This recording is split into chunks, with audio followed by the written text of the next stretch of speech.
The fruit industry is grappling with a severe inventory crisis, with products like pomegranates, peaches, grapes, watermelons, and citrus fruits going unsold. A peculiar pattern has emerged. Every type of fruit harvested falls into a state of stagnation. Only those that are early, scarce, or of high quality have a chance of being sold, but even this is no guarantee. Watermelons and apples have seen their prices collapse, and sunshine rose grapes are languishing with 70% remaining unsold, turning the fruit industry into a high-risk sector. At markets, vendors lament the dire state of business. One seller described pineapples, once eagerly snatched up, now sitting untouched. "Just this small amount of pineapple, and I can't even sell it all." High-quality apples cannot compete with cheap alternatives sold at 10 yuan for 3 kilograms, which buyers rush to grab. Another vendor recounted earning only 20 yuan after an entire afternoon. Outdone by competitors offering rock-bottom prices, he lowered the price of oranges to 10 yuan for 6 kilograms, even willing to sell at a loss, but still couldn't move the stock, ultimately declaring, "I'm flipping the table, I'm done," and abandoning the orange trade. Another, in despair, dumped an entire truckload of grapes into the trash, lamenting, "No matter the type or price, it's just 3 words, nobody wants it." Fruit waste is occurring on a massive scale. High-quality blueberries are discarded, with thousands of kilograms thrown out daily or used as chicken feed. One vendor estimated losses exceeding 4 million yuan over 10 days, with daily damages in the tens of thousands. Moldy strawberries delivered to the market enraged vendors, who questioned the conscience of farmers.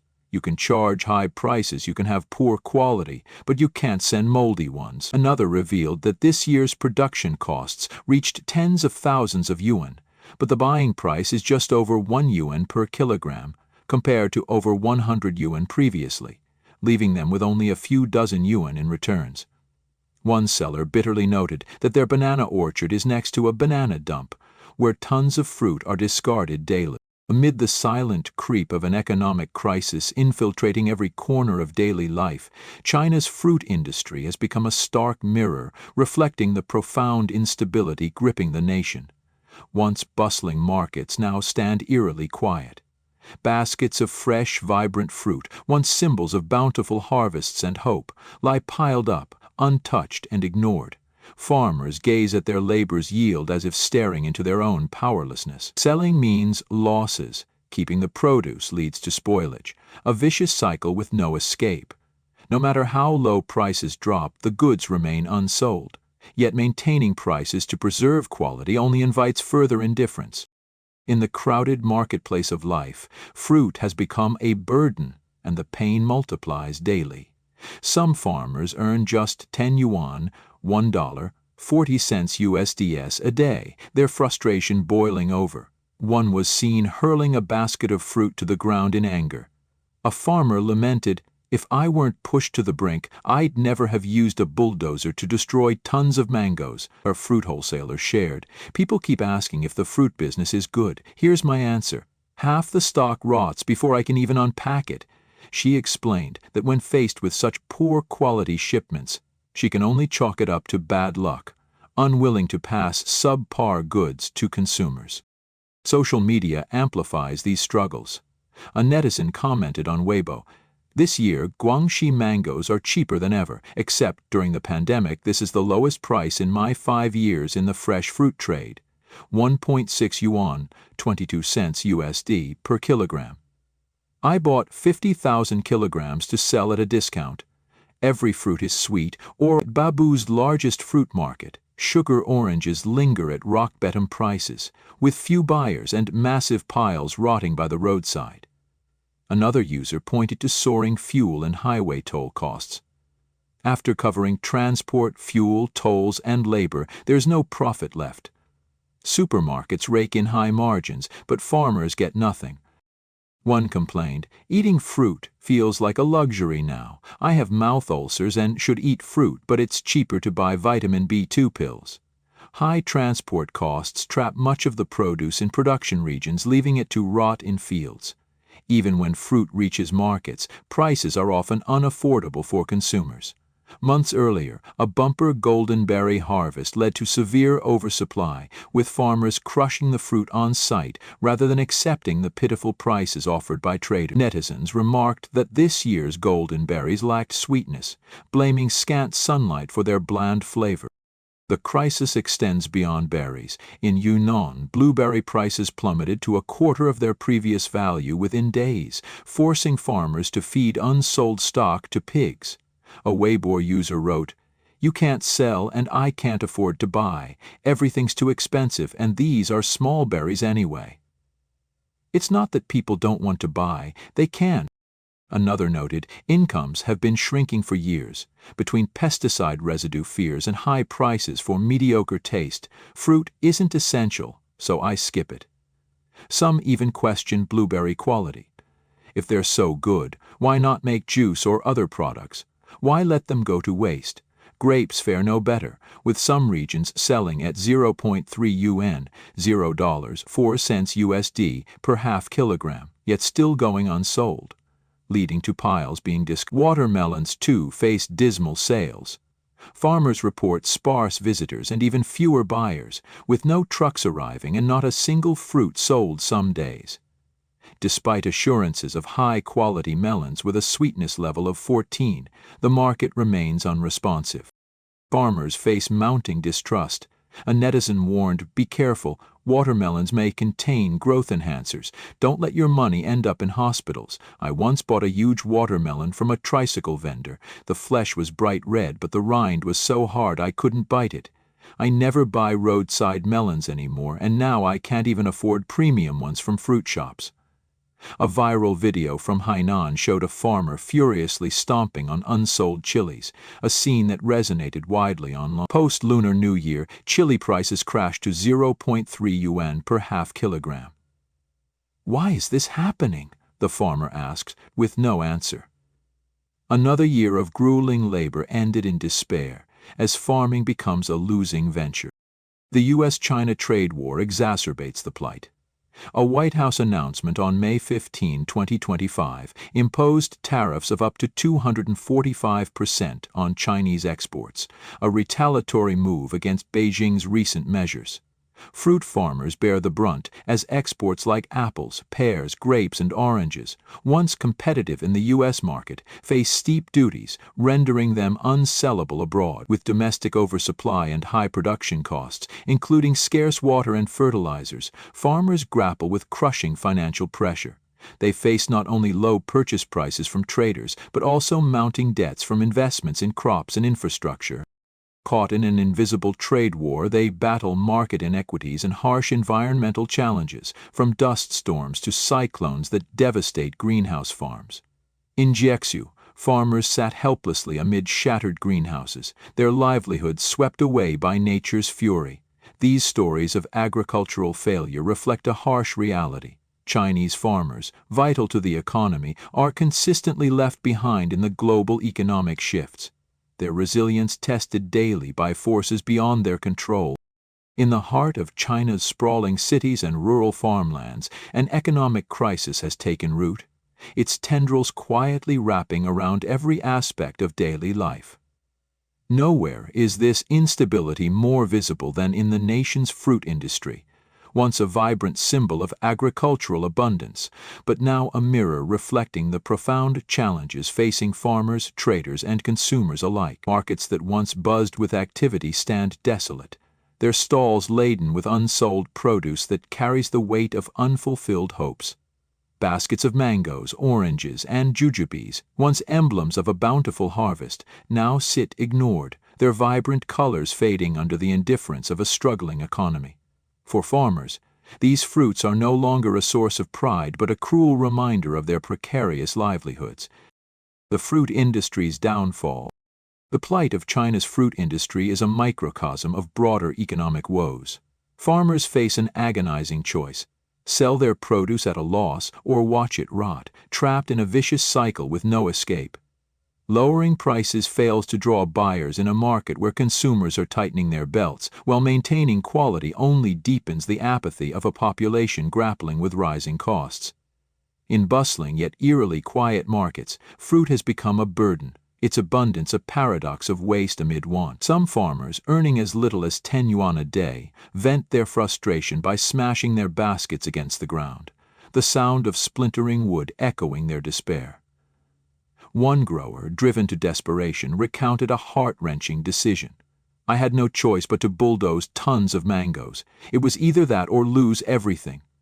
His voice trembled with the weight of a year's labor reduced to rubble. Wholesalers, too, bear the brunt of this crisis.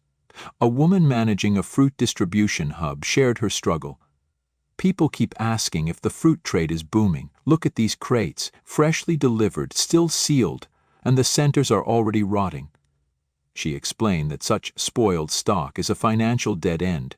Selling subpar produce would tarnish her reputation and cheat customers. So she absorbs the loss, chalking it up to misfortune. Her warehouse, once a hive of activity, now resembles a graveyard of unsold goods, with piles of oranges and apples gathering dust. The reality is stark. The fruit industry, once a cornerstone of China's agricultural economy, is buckling under the weight of oversupply, low demand, and systemic inefficiencies. Voices from the ground. Online, netizens captured the scale of the crisis with a mix of sympathy and frustration. One commented on social media, "Guangxi's mangoes are cheaper than ever, cheaper than during the pandemic. At 1.6 yuan per kilogram, I bought 50,000 kg to sell at a discount. Every fruit is sweet, or I'll refund you." His optimism, however, is an outlier.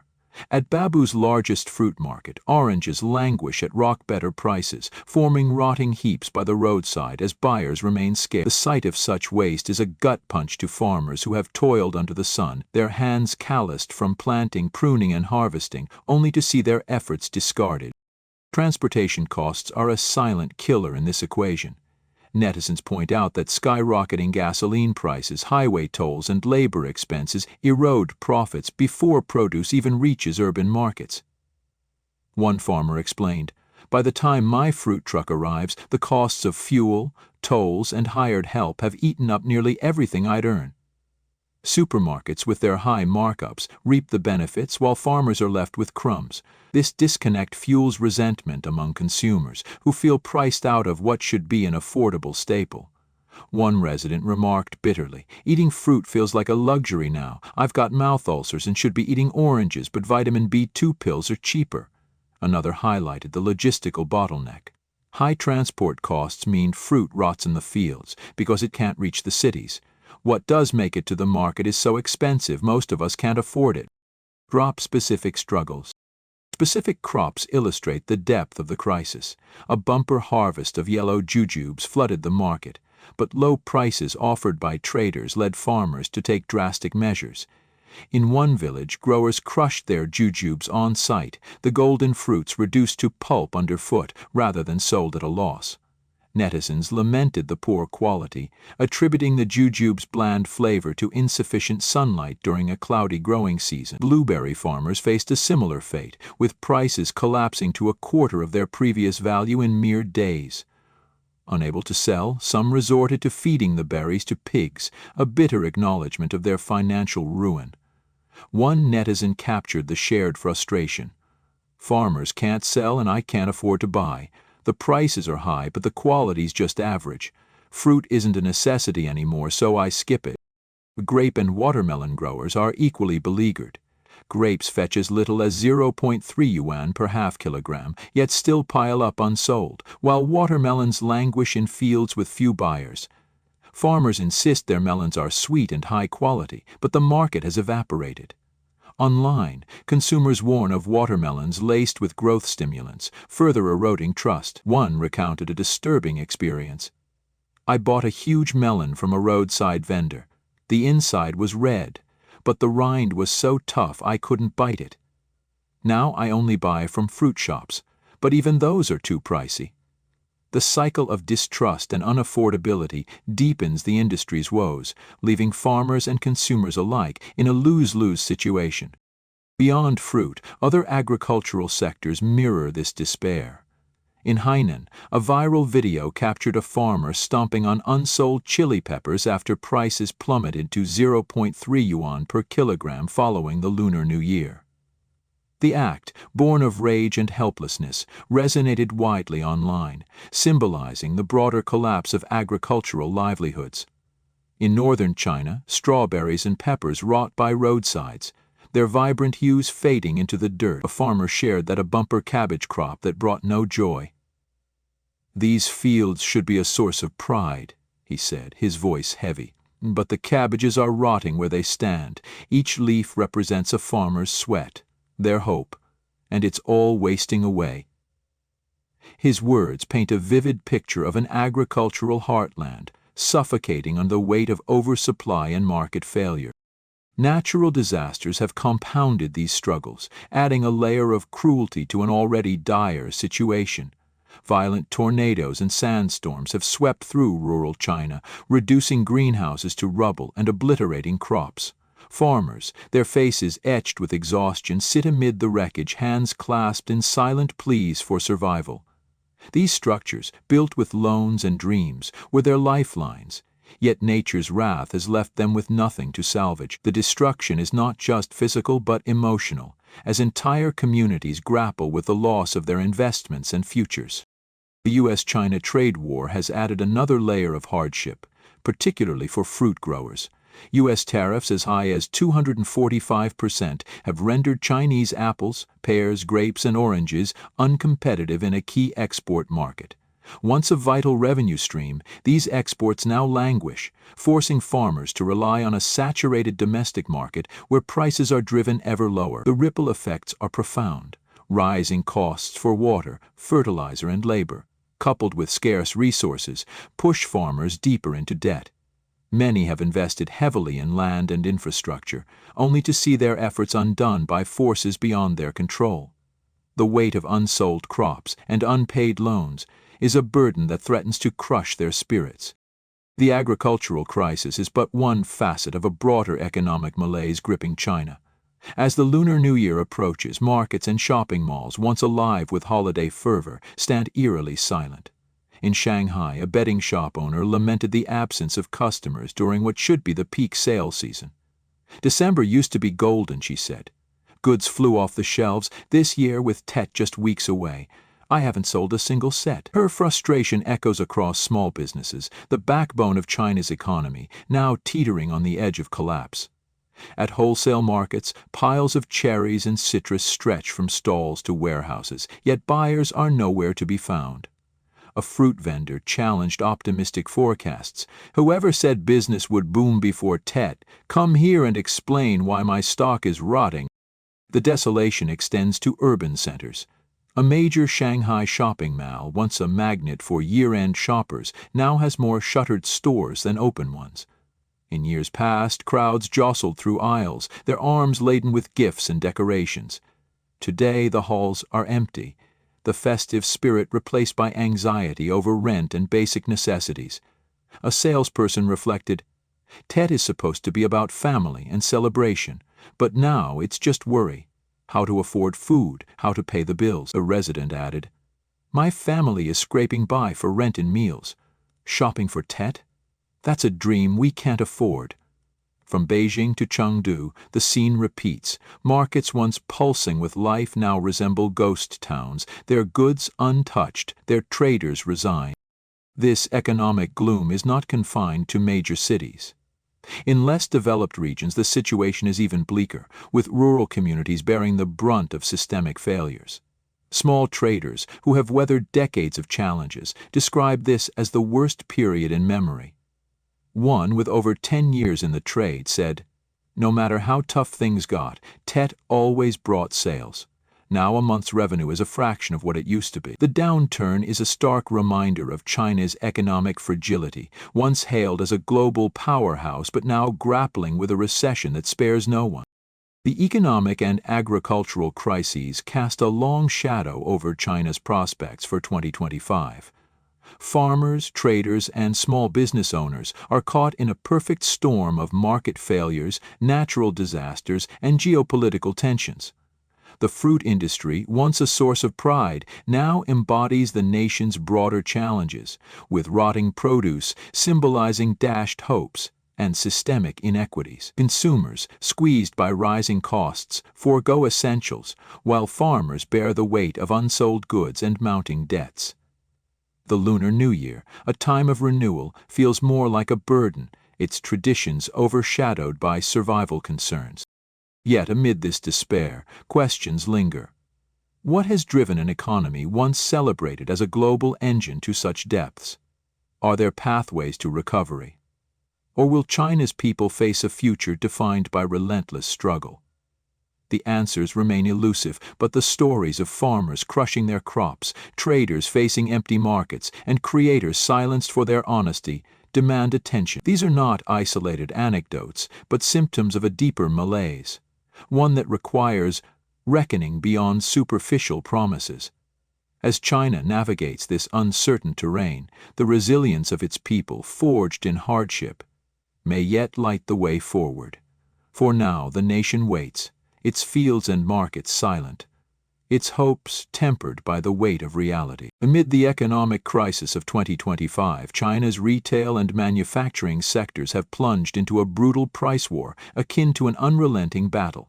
At markets like Qingfeng and Zhongnanfushi, also known as Buffalo City, goods pile up at unbelievably low prices. Jeans for 199 yuan, sweaters for 1.99 yuan, and hoodies for 3 yuan. Straight from the factory, vendors shout. But behind these figures lies a bitter story. A viral Douyin video shows a vendor, voice breaking, yelling, "Smash the prices, shirts for 1 yuan, pants for 2 yuan, buy or leave." Yet customers are scarce, and warehouses overflow, a shop owner shared on Weibo. "I used to earn 50 fen per shirt. Now selling at 1 yuan, I'm still losing. This market's gone mad." The price war isn't confined to markets. Small businesses, from baozi stalls to fruit stands, have joined the race to slash prices. At the intersection of Chungai and Yihai, sugarcane sales ignited as one vendor offered 10 yuan for 2 stalks, only for another to undercut at 9 yuan. "Hurry, grab a deal," they call. But few stop. A newly opened baozi shop advertised buns at 50 fen each, prompting netizens to scoff. It's like a commercial war movie. Whoever goes lower wins, but both end up dead. Fierce competition pushes many shops to the brink. A store owner in Dongguan lamented, "I cut prices to attract customers, but rent swallows all my profits. At this rate, I'll have to close." At the heart of this storm lies the U.S.-China trade war. On May 15, 2025, the White House announced a 245% tariff on Chinese goods, retaliating against Beijing's measures. Factories in Dongguan, China's manufacturing heart, are reeling. A garment factory handling foreign orders faced an 84% tariff hike, leaving millions of yuan in inventory unsold. The export company would rather lose raw material costs than take the goods. "They told me to find my own buyers," the factory owner said, his voice laced with bitterness. But autumn clothing doesn't sell in summer, leaving no choice but to wait for the next season or dump it domestically at a loss. A Douyin post vented, "Goods meant for the U.S., now they slap tariffs. I'd rather take a loss than ship. Businesses need patriotism too."